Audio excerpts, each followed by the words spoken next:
Hey there. Welcome to Back to Ashes. My name is Phoenix. To the elites, thank you so much for your love and dedication. It comes back tenfold. If you are new to the channel, hi, I'm a human. There's a lot of people who think I'm AI because of my voice or the way I read. No, I'm human. If you're new here, please leave a like and a comment if you begin to like what you're hearing. It not only lets me know that you like the videos I'm putting out, but it also lets YouTube know that you like my content and kind of helps push it to the algorithm so others can enjoy as well. If you would like to join Back to Ashes, don't forget to hit that subscribe button and set your bell notification to all. That way you know every time I upload a video. With that being said, it is now time to go back to Ashes. So, sit back, relax, kick back, grab a snack or tuck in and get warm, and prepare for your dose of vocal melatonin entitled True Crazy Stories. Right after this intro, there will be an ad. Because the first story is so long, the second ad is going to fall probably around the 8-minute mark. And after that, there will be no more ads within this video. I hope you all enjoy.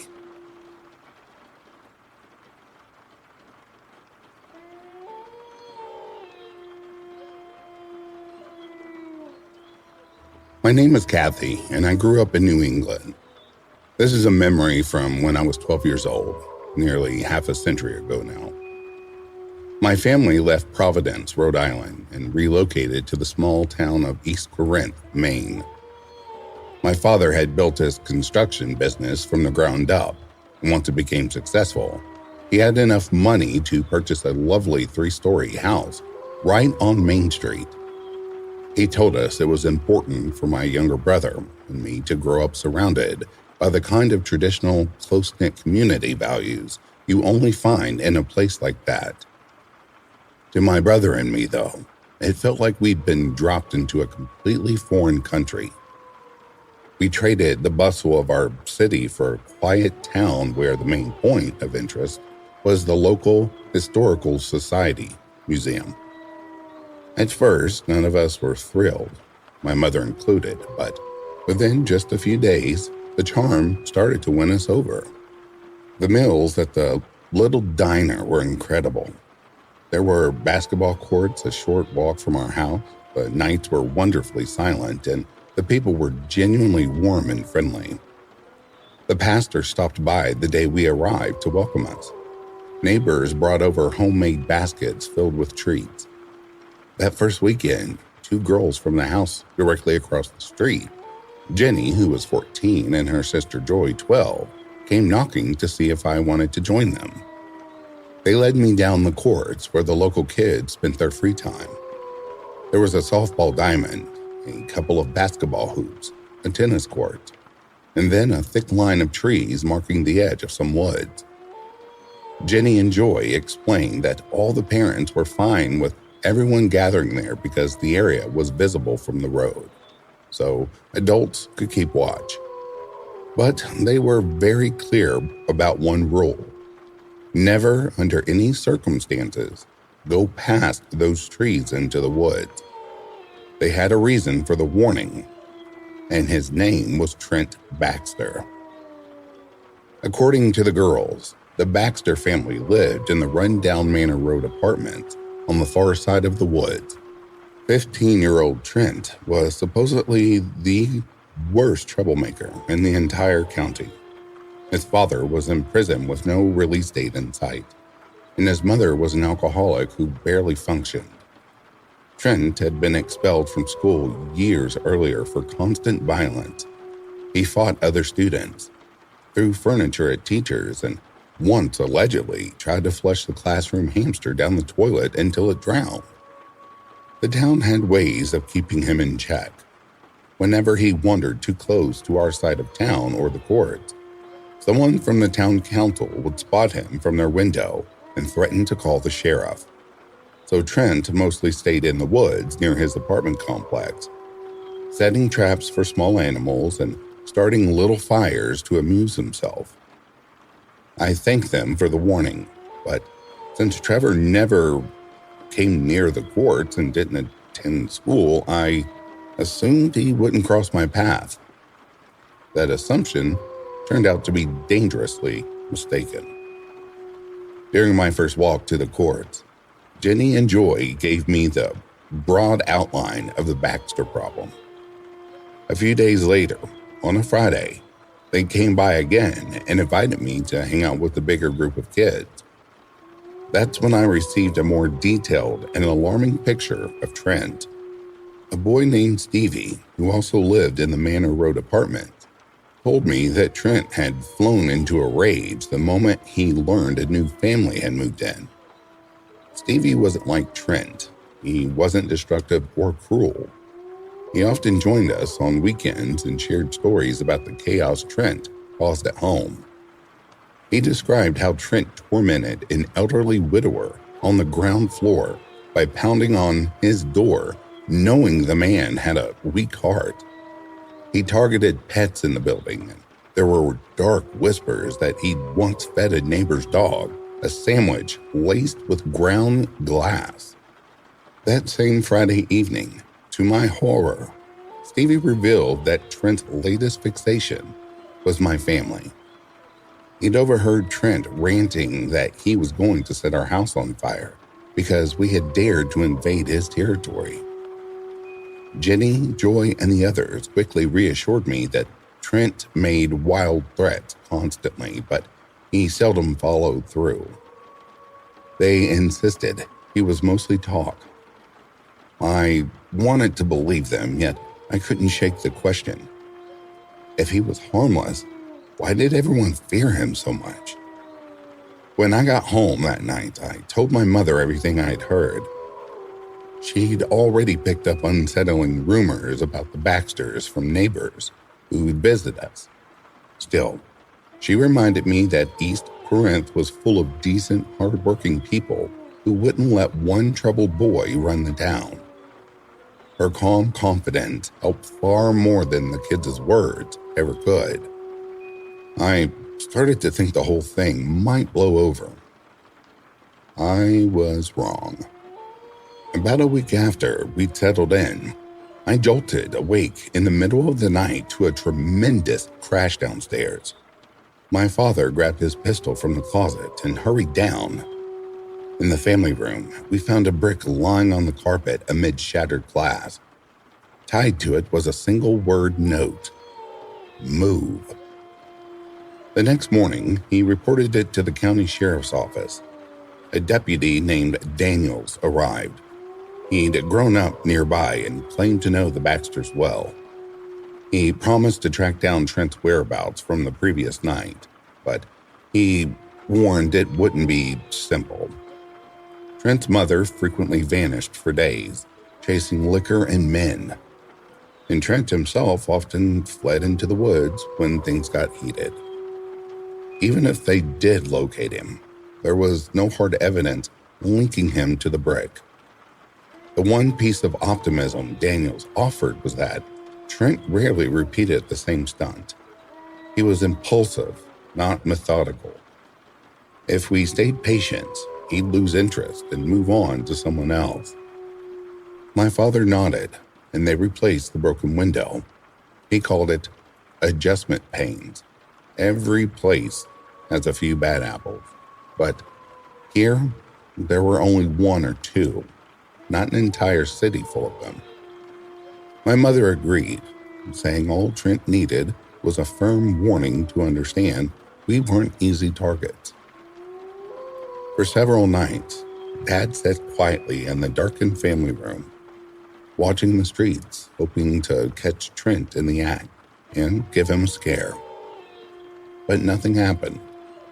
The deputy seemed correct.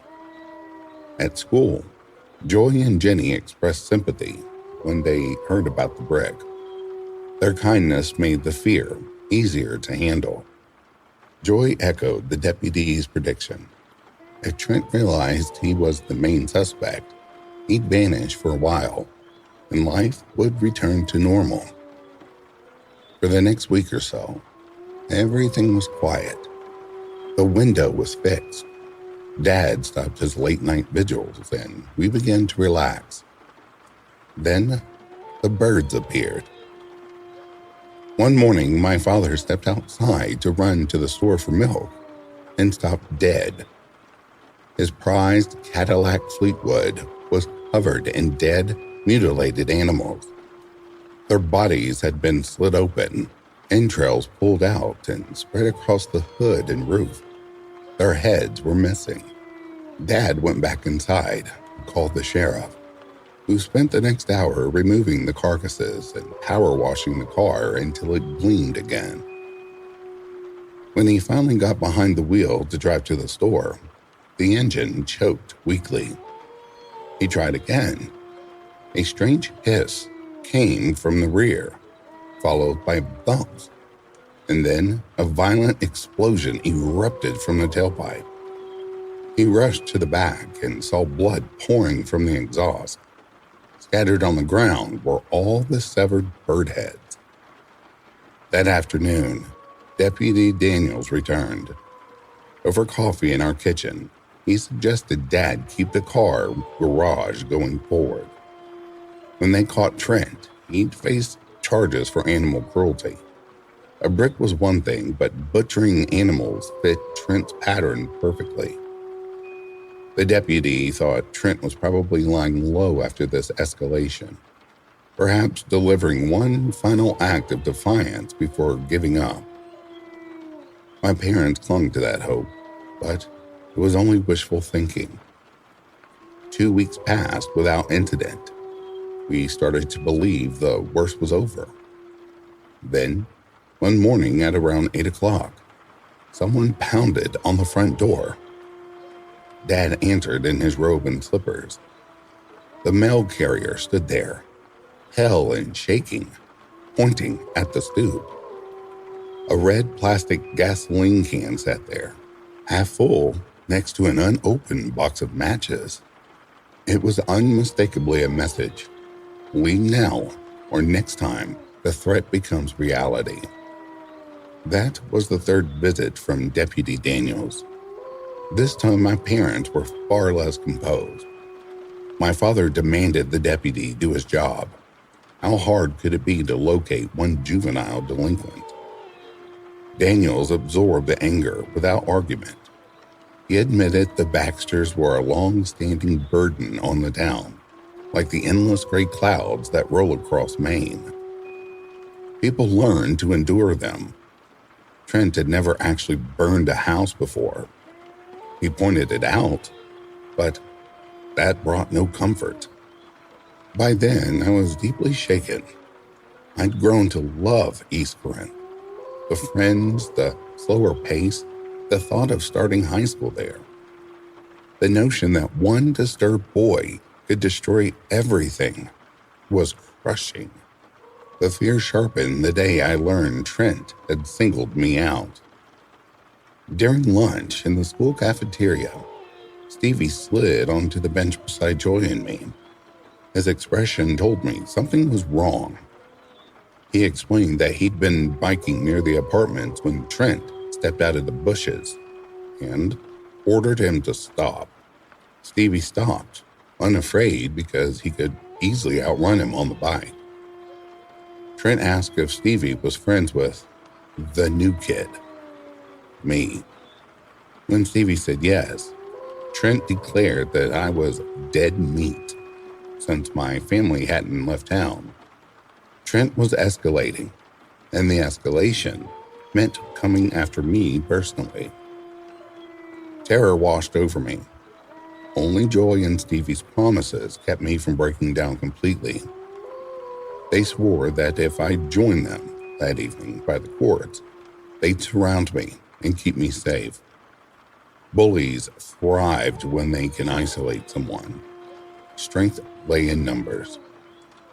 In that moment, I felt overwhelming gratitude mixed with dread. I'd never been so afraid of anyone, yet I never felt so welcomed and protected. I hugged Joy tightly, tears in my eyes, thanking her and Jenny for making me feel at home and standing between me and the town's monster. When I got home, I told my mother the latest threat.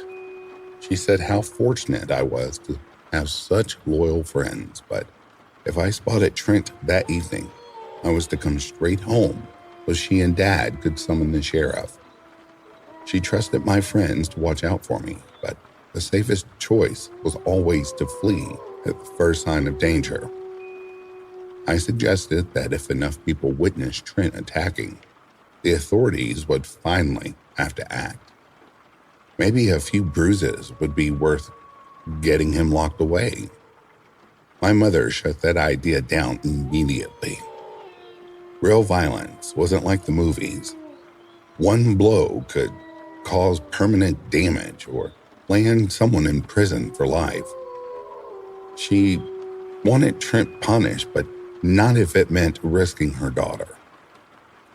Around 5:30 that afternoon, Jenny and Joy came by.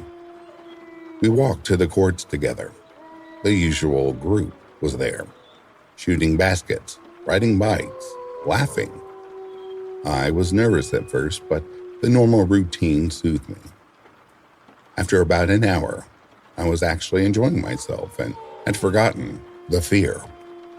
Then, Stevie came tearing across the field from the direction of the woods, shouting, "Trent's coming! Trent's coming!" Panic rippled through the group. An older boy named Ryan shouted that he was tired of running. He wanted to stand up to Trent for once. Several others agreed, chanting that it was time to fight back. I hesitated, remembering my mother warning about violence. But Jenny and Joy urged me forward, saying we should make sure Trent left me alone for good. Anger flared inside me. I'd come to love this place. I refused to let one creep destroy it. Ryan and the others charged across the field, yelling threats. It felt heroic. I stood, told Jenny and Joy, "Let's go," and they cheered. We ran to join the group. At the tree line, we spread out and pushed deeper into the woods, the sun filtering through the branches. Together, we felt brave. After a while, I stopped and looked around. There was no sign of anyone. "See," I said to Jenny, "he's gone." But the look on her face was cold, completely unfamiliar. I glanced around and realized every single kid was staring at me with the same detached expression. I spun in place. They began closing in. Behind me, Jenny's voice cut through the silence. "That's where you're wrong. Trent Baxter is right here." I turned just as she shoved me hard. I stumbled backward and landed in the dirt. "Here," she shouted. The betrayal hit harder than the fall. I asked what she was doing. No answer. Then a vicious insult flew from my right, followed by a kick to the side of my head. I dropped, clutching my skull. The others piled in, kicking relentlessly. "Trent Baxter's right here," someone mocked, and laughed mixed with the blows. Sneakers slammed into my arms, ribs, back, legs. I curled up, protecting my head as best I could. When someone tried stomping on my skull, survival instinct took over. I fought to my knees, got shoved down, struggled up again, then lunged forward and managed to stand. I ran. They chased, trying to trip me, but adrenaline carried me. I sprinted until I burst out of the woods and onto my street. Only then did I realize no one was behind me anymore. I glanced back, wondering where Jenny and Joy had gone. They lived right across the street from me. As I neared home, I saw a small crowd in front of our house. My mother, a neighbor woman, and Jenny and Joy. My heart plummeted. Mom rushed over and guided me inside. I was too stunned to speak. I just wanted to wash the blood and dirt away and never look at those girls again.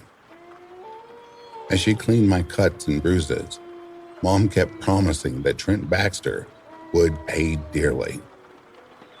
The only ones leaving this town will be him and his mother in handcuffs. I sat silently while she worked, numb with shock. Hours after, I finally cried myself empty and soaked in a hot tub. I went to the living room and told her the truth. Mom, it wasn't Trent Baxter. It was the kids from the basketball courts. All of them. She stared, speechless. Jenny and Joy had raced ahead of me to tell everyone Trent had ambushed me in the woods. My version shattered that story and raised the possibility that Trent Baxter didn't exist at all. At first, she resisted. Neighbors had spoken of the Baxters many times. Surely the whole town couldn't be part of some elaborate prank. But when my father called the sheriff directly and pressed for answers, the truth unraveled. A records check showed no Baxter family had lived in East Corinth since 1934. Dad confronted Deputy Daniels, who now claimed he'd only been trying to comfort the new arrivals by pretending he could handle the situation. The sheriff apologized, calling Daniels young and overeager, but my father saw right through it. There were no Baxters. The town had created them.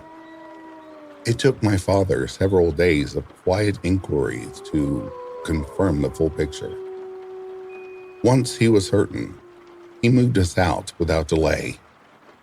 We packed up, drove back to Providence, stayed in a hotel, then rented an apartment until he found a permanent home. We almost never spoke of East Corinth afterward. The experience was too painful to revisit. But every so often I think about it and wonder how it started. Perhaps the Baxters began as a convenient scapegoat for the town's frustration. Over the decades, the myth evolved into a tool, a shared fiction used to frighten and expel anyone who threatened the insular world they built. In the end, the real monsters weren't living in the woods. They were the ones smiling at us from across the street.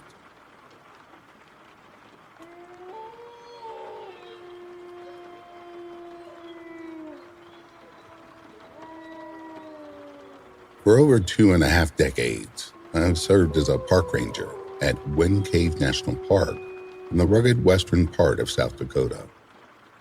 President Theodore Roosevelt helped establish this park in the early 1900s, making it one of the original 6 national parks in the country. The surface spans more than 50 square miles, featuring thick woodlands, mixed grass prairies, and jaggy rocky ridges. Yet the park draws its name from the extraordinary underground feature at its core, Wind Cave itself. This cave ranks as the largest of its type globally, boasting greater passage volume per cubic mile than any other known cave system. In simpler terms, it contains more subterranean tunnels beneath the park than anywhere else on Earth. Remarkably, explorers have mapped only about 10% of its vast network, leaving thousands upon thousands of miles of passages still untouchable. At the current pace of discovery, and assuming advancements in technology continue, it could take more than 6 centuries to chart every corner. The Lakota people, traditionally inhabitants of this land, referred to it as Washenaya. In their ancient stories, it served as a sacred living gateway through which their ancestors emerged from the underworld in the dawn of creation. They spoke of Toka, the first man climbing out from the shadows, while these tales carry the weight of myth. The idea of the cave as a breathless entity holding some truth. When atmospheric pressures outside exceeds that inside, air rushes in, equalizing the levels. The reverse happens too. Air flows outward. In the large chambers, this steady movement creates an eerie sensation, as though the ground beneath your feet is slowly inhaling and exhaling. The cave's unique breathing draws crowds of visitors annually, and most trips pass without incident. But one afternoon in September of 2003, a simply ordinary missing person report turned into an experience that haunts me to this day. At that point, I'd been stationed at Wind Cave for a little over 3 years. Late that chilly afternoon, my phone vibrated with an incoming call from the Grand Teton Interagency Dispatch Center, an immediate sign of trouble. The dispatcher relayed a frantic report from a hiker whose companion had chased after a child in Wind Cave and failed to return. Out of respect for the families and to avoid fueling online speculation, all referred to the missing individual as Hiker M and his friend as Hiker F.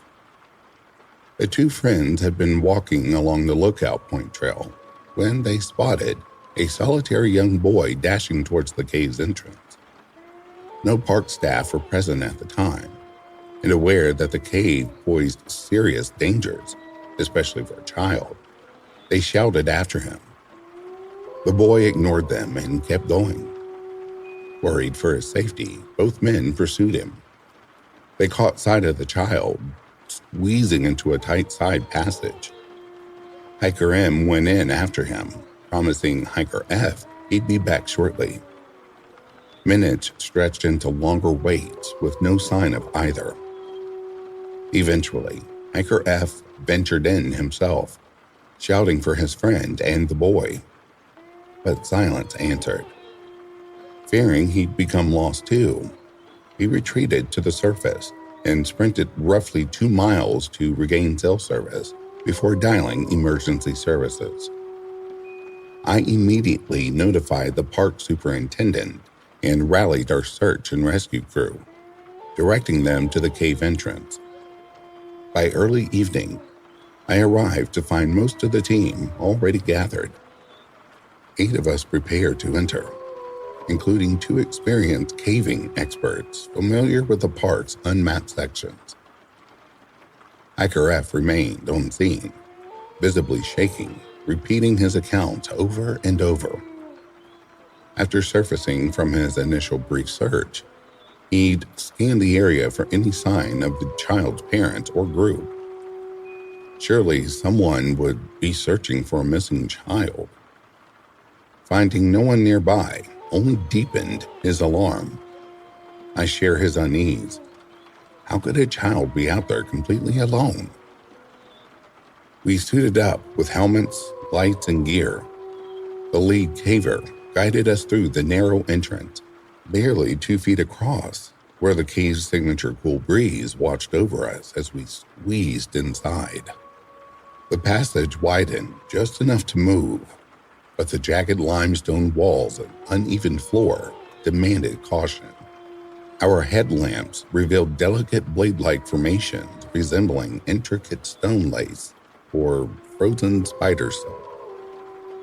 The specialists followed the route they judged most probable for Hiker M, leading us to a low, branching crawlway of a main path.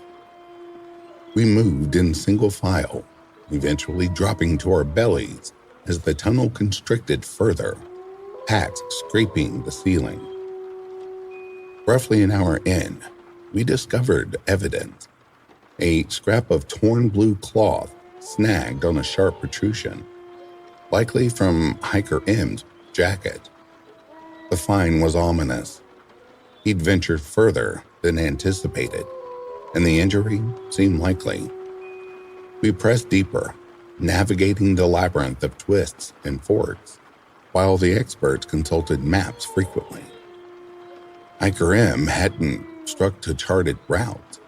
His path veered into less explored territory. By midnight, we'd covered only about 2 miles, with passages growing increasingly confined. My shoulders scraped stone, forcing me to tilt my head sideways. More traces appeared, a partial handprint smudged on the wall, a clear boot mark in moist clay. Then, in a small chamber, we spotted a crushed water bottle, confirmed later as Hiker M's, beside a fresh, glistening smear of blood on the rock. The reality hit hard. He was injured, turning our operation into a race against time. The cave seemed to resist us, slits too narrow to pass, sudden drops requiring gear we lacked, dead-end pools of inky water. One such pool was Cowside Lake, an ancient feature where thin floating mineral rafts, known as cave rafts, glimmered on the calm surface. Silt along the edge had captured another perfect boot print. The water wasn't deep enough to submerge a standing person, and no body lay there. Yet, Hiker M had vanished. By 3 a.m., fatigue forced us back to the surface. We reassured Hiker F we'd resume at first light. Several hours later, reinforcements arrived, including elite members from the National Speleological Society, experts accustomed to multi-day expeditions in remote cave systems. We divided into teams, each pursuing different branches from the blood evidence. Within hours, more signs surfaced: a broken fingernail, additional blood smears. Still, no sign of the man himself. On day 3, we pushed into zones far beyond regular tourist path. My body ached, but the image of Hiker M alone in total blackness kept me moving. Nothing new that day. Day 4 brought a chilling discovery in a cramped chamber barely large enough to kneel. Deep, desperate claw marks gouged into the clay-covered wall. Nearby lay a shredded glove belonging to Hiker M. No remains, no further clues, just those frantic scratches and the ruined glove. The atmosphere shifted. Hope faded into grim acceptance that recovery might be impossible soon. Lost cavers who stay calm can often be located with signals or by waiting. Panic drives fatal errors. That night in my cabin, sleep evaded me. Visions of Hiker M, terrified and clawing at unyielding stone, replayed endlessly. Day 5 proved brutal. A volunteer caver became trapped in a tight crawl. Panic set in, leading to thrashing and screaming until we extracted him. He emerged shaken but unharmed and refused to re-enter. By day 6, we'd exhausted known leads. NSS teams charted potential new areas, but encountered only more barren tunnels and false hopes.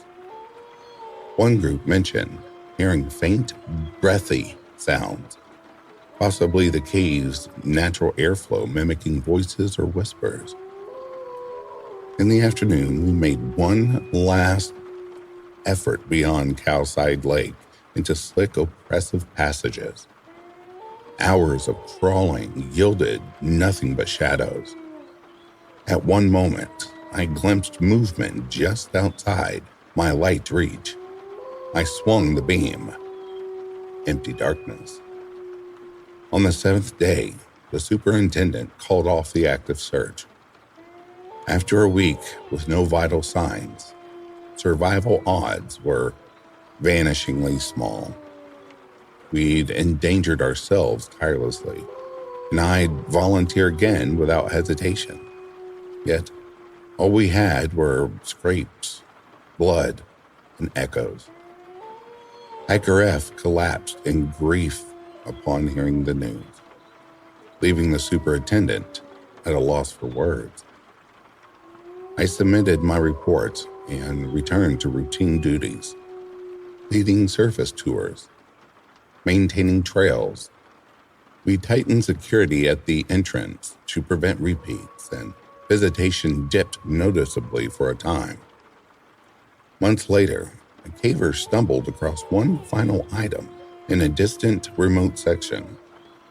A single hiking boot, matching hiker M's size, half buried in clay. No blood, no other evidence, just the lone boot. We logged it, but it altered little. The cave had claimed him, and it kept its secret. I remain a ranger here, walking the trails and occasionally descending when required. But I avoid deep places unless absolutely necessary. When I must go below, my light stays bright, my senses sharp, and I try hard not to dwell on whatever might still lurk unseen in the endless dark.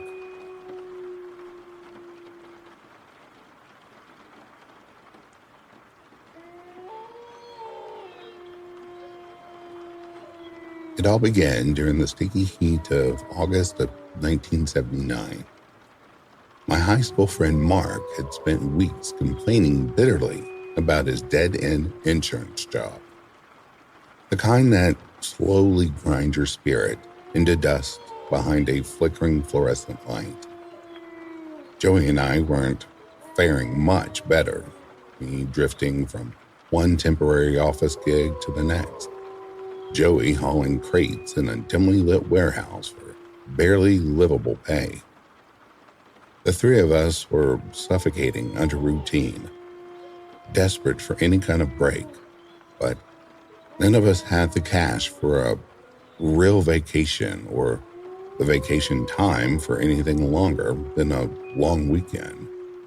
So we settled on camping. After some back and forth, we picked Harold Parker State Forest, a sprawling 3,000-plus acre tract of pine and hardwood about an hour north of Cambridge.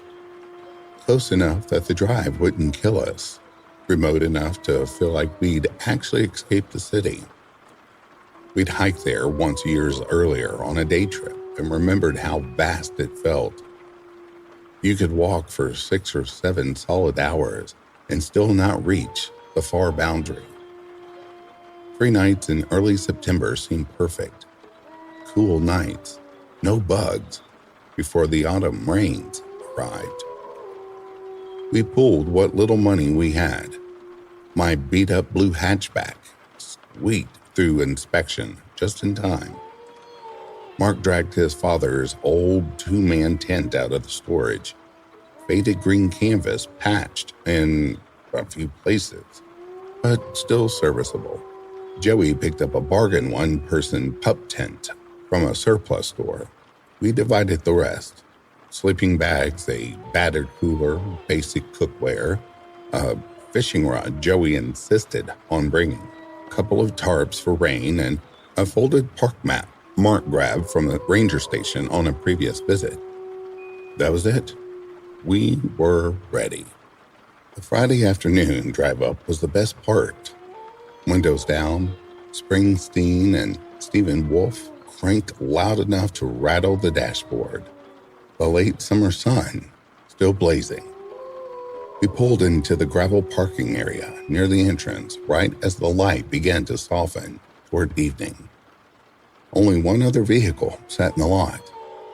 We stuffed a few dollars in the honor system envelope at the kiosk, then chose a site beside Berry Pond, a level patch rigged by tall trees, a stone fire ring already in place, pine needles carpeting the ground.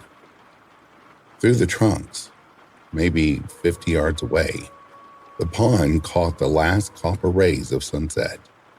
It looked like a postcard. We unloaded, pitched the tents, and built a fire. Mark coaxed flames from newspaper and dried twigs. We roasted hot dogs on sticks and warmed canned beans in a pot I'd rescued from my mother's basement.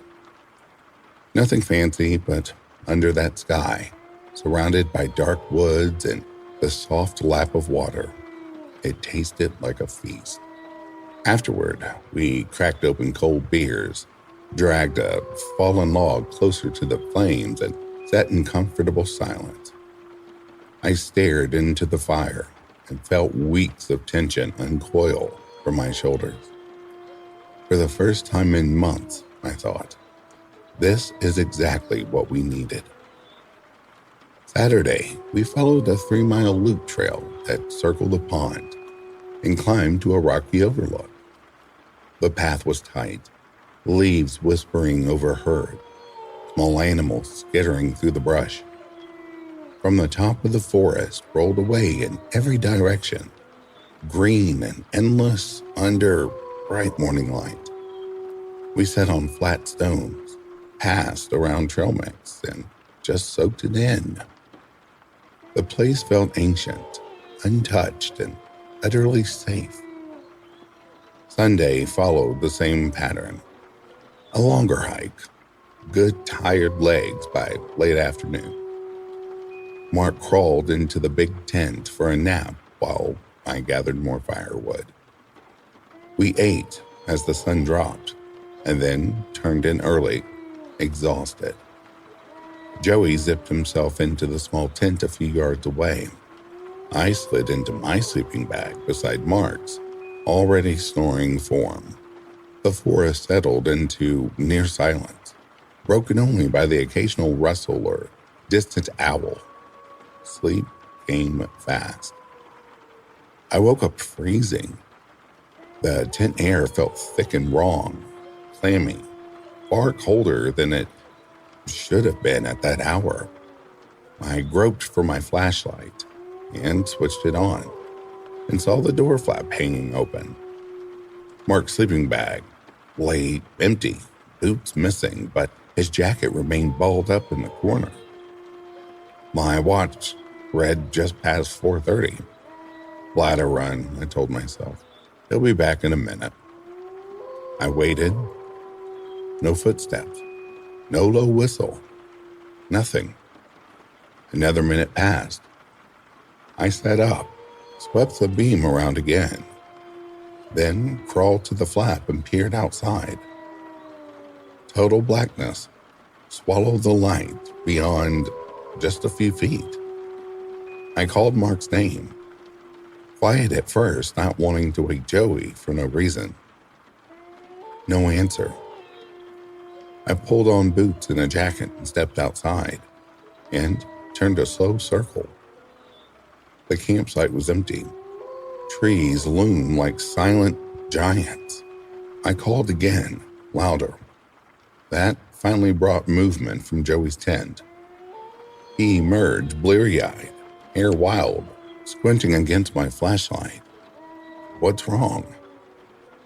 I explained. He asked the obvious. Maybe Mark just went to piss. I told him I'd already checked, already waited. Joey didn't argue long. He dressed quickly and we split up, sweeping wider circles around the site, shouting Mark's name into the darkness. Nothing. We regrouped. Joey floated the idea that Mark might be sleepwalking. He'd done it as a kid, once wandering clear into the backyard. Unlikely, but possible. We pushed deeper into the trees together this time, careful to stay close. The ground sloped. Roots snagged at our feet. Salts quickly soaked through. The cold seeped into my bones. The flashlight shook in my hand. After nearly an hour of fruitless searching, Joey froze and aimed his beam at a thorny bush. A scrap of faded blue fabric hung there. Mark's hat, the one he'd worn every day of the trip. My stomach dropped.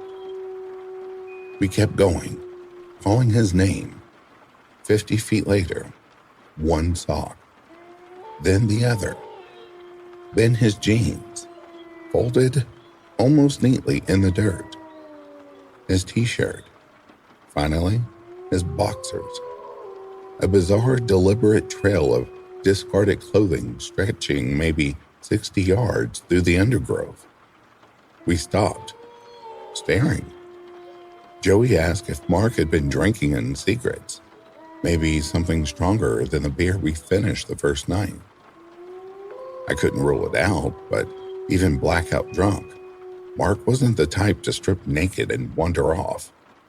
It didn't fit. We shouted louder, voices cracking in the cold. Then the beams caught something ahead. A body lay on its back in a small clearing. No head, just a clean, straight severance at the neck. Blood had pooled and darkened the earth around the shoulders. But the torso itself was unmarked. Pale skin, almost luminous under our lights. No cuts, no bruises, nothing else disturbed. For a long second, my mind refused the image. It looked staged, artificial, like a prop on a movie set. The skin had that strange bluish cast dead bodies sometimes get. The blood around the wound had thickened and looked almost rubbery. I'd never seen a corpse before. I had no reference point. Joey refused to believe it was Mark. He kept yelling the name, circling the body without looking down, voice breaking higher each time. It's not him. It can't be. I stood frozen, being trembling until the obvious truth settled in. The height, the build, no scars, no tattoos, and every piece of clothing we'd followed led straight here. It was him. I forced the words out. Joey, it's Mark. He shook his head, still pacing, tears starting. I said it again, sharper. He finally stopped, covering his face, and broke into wrenching sobs. I went to him, held on while he cried himself quiet. Then I said the only thing left. We have to do something. We ran back to camp, pointless, frantic running, jumped in the car and tore down the access road toward the ranger station in Middletown. 2 rangers were on early duty. We burst in, incoherent, grief-stricken. They gave us coffee, listened, then followed us back to the site as the sky lightened. The ranger who saw the body first only clenched his jaw. He radioed it in. 1 decapitated body, 2 witnesses, and told us to wait at camp. Soon, EBTs arrived, then state police cruisers, lights pulsing silently. They separated us, questioning us hard. Where were you? What did you hear? Did he have enemies? No warmth, no comfort, just suspicion. They seized everything. Tent, sleeping bags, cooler, knives, even our clothes as evidence. We didn't fight it. We just wanted to go home. They drove us to the station anyway, put us in separate gray interrogation rooms. A detective asked the same questions on repeat, probing for jealousy, arguments, hidden motives. I told him the truth every time. Eventually, hours later, they released us both. No charges, but the doubt hung thick. Forensics cleared us a week later. No blood on our gear, no prints, no fibers linking us to the scene. Small relief. The case still went nowhere. No murder weapon ever surfaced. No motive. And most disturbingly, no head. Search teams combed the woods for days. Nothing. Joey moved to Oregon the following year. We stay in loose touch, but we never speak of that night. I stayed local and unraveled. Jobs slipped away. I'd freeze mid-task, see the body again, smell the blood, soaked earth, and walked out. Nights were worse. Recurring dreams of Mark walking deeper into the woods, peeling off clothes as he went, turning to reveal nothing above his shoulders. I'd wake gasping, soaked in sweat. Friends faded. My girlfriend lasted a year before she left. I couldn't talk. Couldn't stop drinking. Eventually, I hit rock bottom. Unemployed, barely eating, skeletal. My sister forced me into treatment. Medication, intensive cognitive behavioral therapy, twice weekly sessions. One therapist suggested writing it down, every detail, to strip away some of its power. It helped a little, not much. Mark's killer was never found. His head never recovered. I still don't understand how or why anyone could remove his head so cleanly and take it away. I avoid forests. Avoid even driving past the tree lines. The sight of dense woods make my chest tighten. The man I was before that trip never came back. Part of me is still standing in that clearing beside a headless body, flashlight shaking, waiting for an explanation that never arrived. Just like Mark, that version of myself never made it home.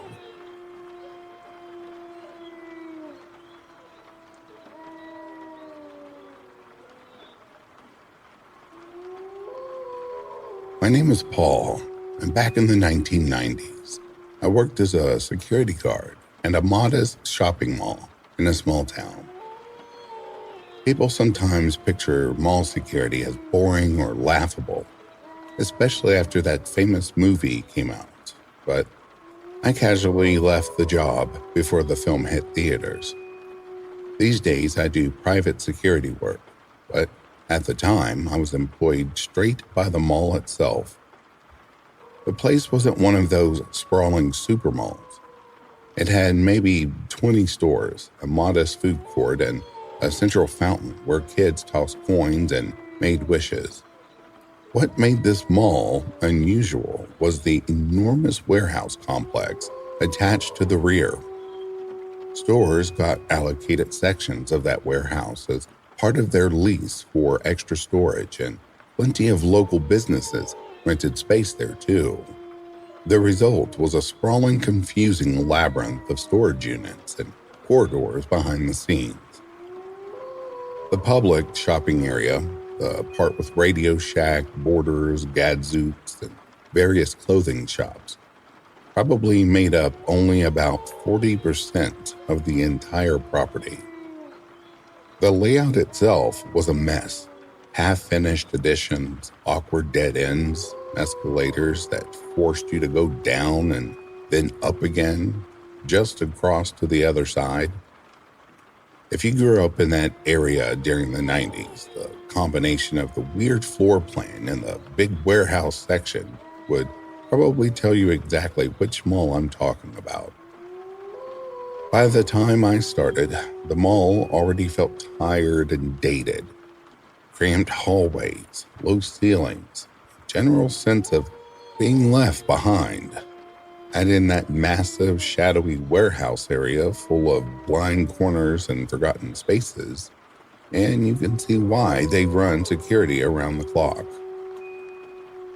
For my first year or so, the job was mostly routine. The occasional shoplifter, an old man acting creepy toward a teenage girl, a lost child eventually found safe in a photo booth. teenagers daring each other to sneak into the warehouses overnight. Strangely, management came down hardest on those kids who tried to sleep over. They talked about pressing serious charges, even though the trespassers were barely adults. Nothing ever came of it, but the overreaction stuck with me.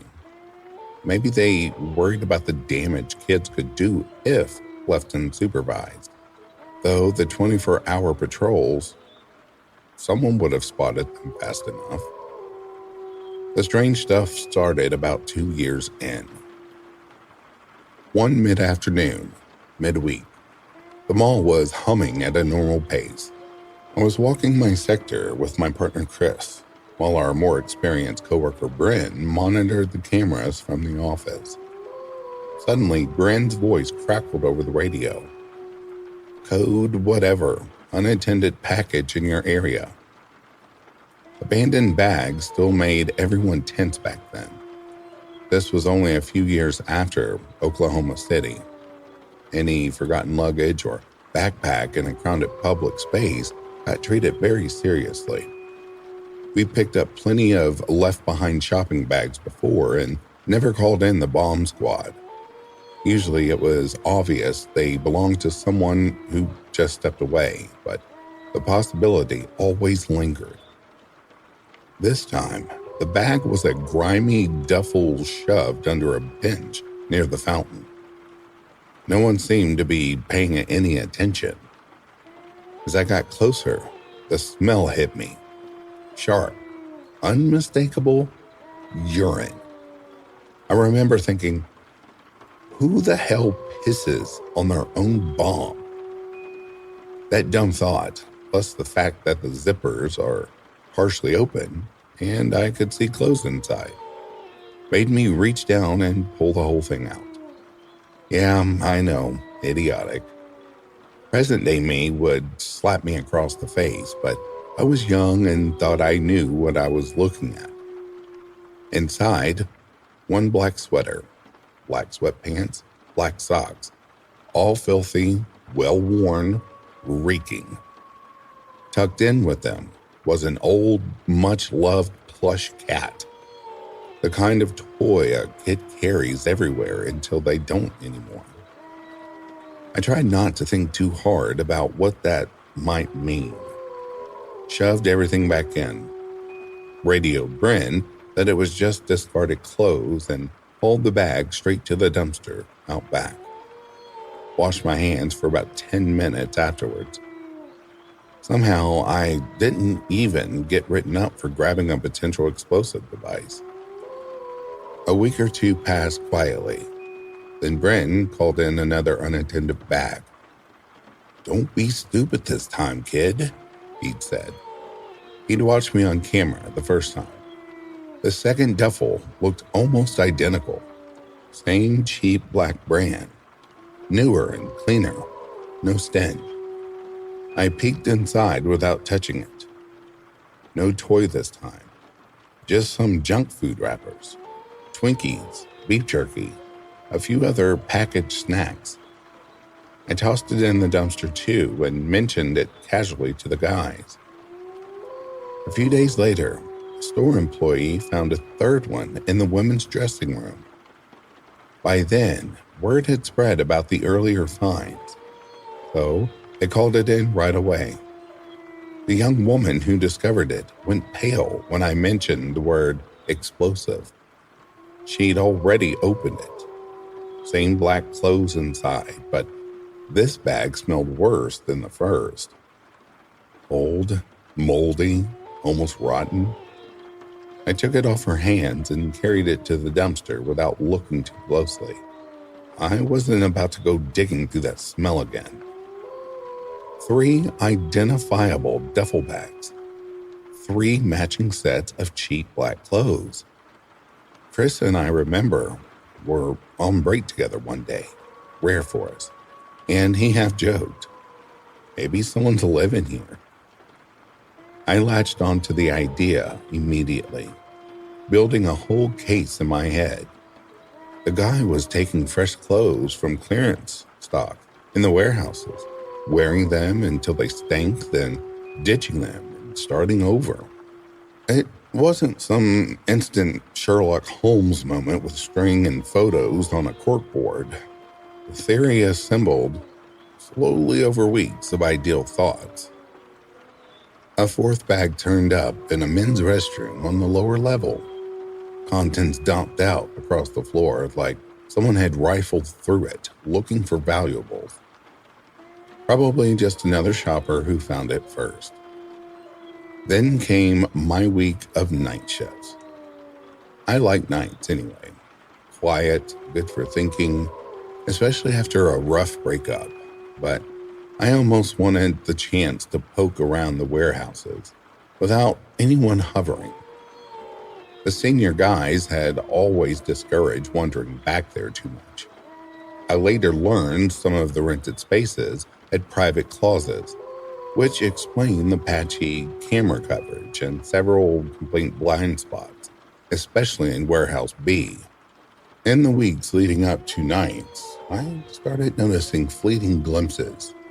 Black-clad figures carrying black duffel bags, melting into crowds or vanishing around corners just before I could get a good look.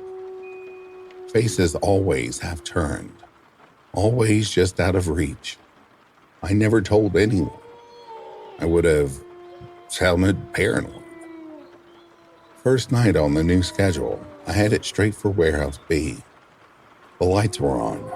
We were allowed to keep them lit during patrol, so it wasn't some horror movie darkness.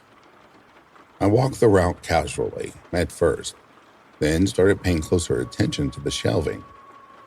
One unit belonged to a budget clothing store that had gone bankrupt the year before. They'd apparently shut down abruptly and left a ton of stock behind.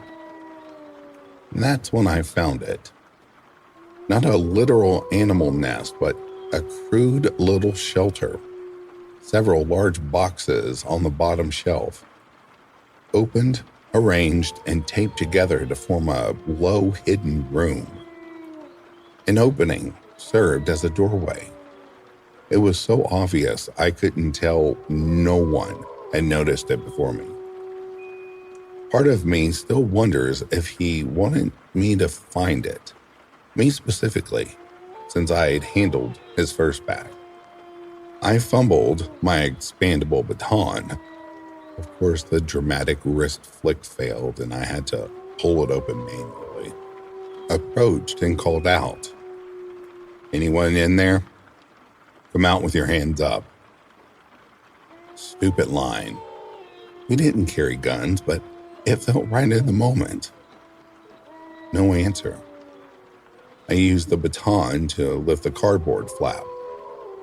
The smell was apocalyptic. Not sewage, not garbage, just the concentrated, suffocating reek of unwashed human life. Sleeping bags, some clearly used, others for insulation.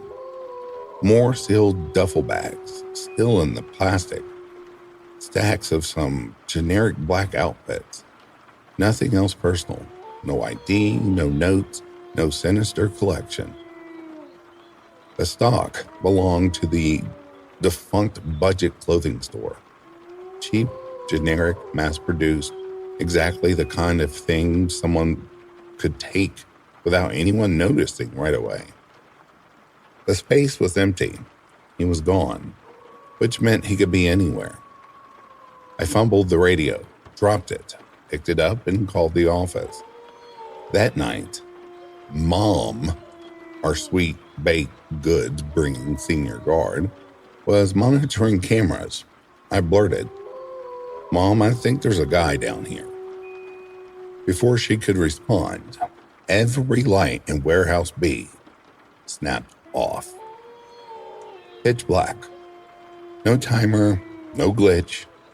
Someone had flipped the switch. Footsteps, fast and heavy, thundered toward me across the concrete. I get my flashlight up just in time to see a scrawny figure in black charging straight at me. He slammed me at full speed. I crashed backward into a shelf. He stumbled, muttered something under his breath, and sprinted down an aisle. I chased, radioing frantically while trying to keep the beam on him. Eventually, I just yelled for Mom to call the police to the warehouses, dropped the radio, and ran flat out. I lost him for a moment, then heard a door slam. There was a small service area between warehouses A and B, break room, bathrooms. I burst in. Lights were still on there, blinding after the dark. No one waiting to ambush me. The women's bathroom door stood open. The ceiling vent cover lay on the floor. I shone my light up into the duct. Thought I heard faint scraping, crawling sounds moving away. Maybe imagination. On the mirror, in thick black Sharpie, fuck, eat shit. Exact layout. To this day, I don't know if he ran out of room for off or if that's precisely what he intended to say. I didn't crawl in after him. No way. I wasn't dying in a duct for minimum wage. Police arrived quickly. They confirmed we had a long-term squatter. His nests weren't limited to just Warehouse B. They found at least 4 more scattered throughout the mall. Maintenance closets, gaps between stores, crawl spaces, vents. In every one, more black duffels, more black outfits, junk food wrappers. Nothing nutritious. No boots, though. He'd worn heavy ones when he hit me. Those pounding footsteps were unmistakable. Apparently, the boots mattered to him. No manifesto, no trophies, no ID. Just the obsessive pattern of clothes and bags. We never found the plush cat again. I'd thrown his first bag, probably his only sentimental item, into the dumpster. Maybe that's why the mirror message felt so personal. For a while, fuck off and eat shit became dark security team humor. Easier to joke about that than admit how vulnerable the whole mall had been.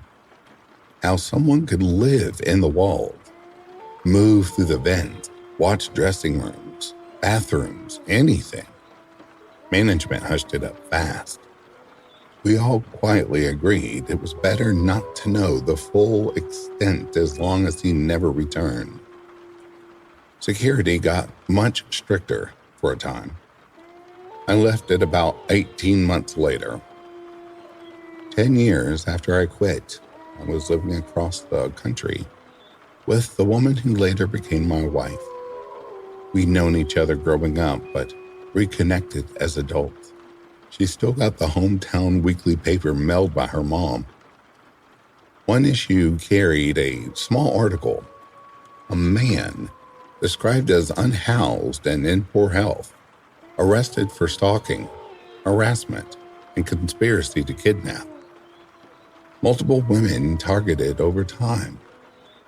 This time, police found a notebook filled with obsessive writings about one young woman in particular. His mugshot looked gaunt, sick. I saw his face only once, frantic, flashlight lit, charging at me in the dark, but I recognized him. I'm certain it was the same man.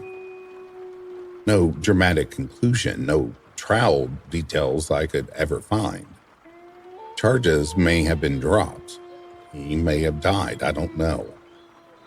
What stays with me isn't violence that happened.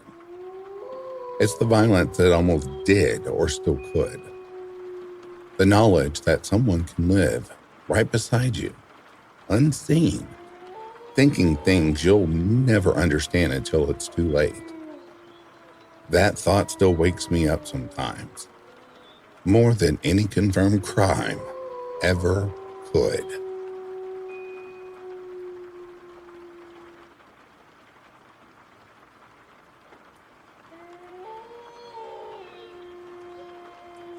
And that, dear listeners, brings a close to these true crazy stories.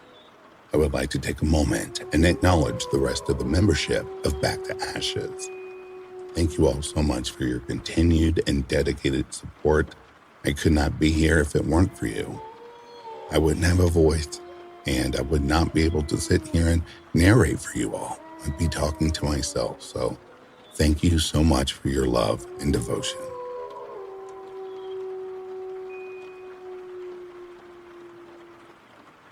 If you are sleeping, I hope Slumberland is treating you comfortably. If you're awake, I hope you've enjoyed these selections. Until next time, please stay vigilant and look after yourselves. I'll be reading to you soon. Have yourselves a good morning, a good afternoon, or a good evening. Peace, love, and light to you all.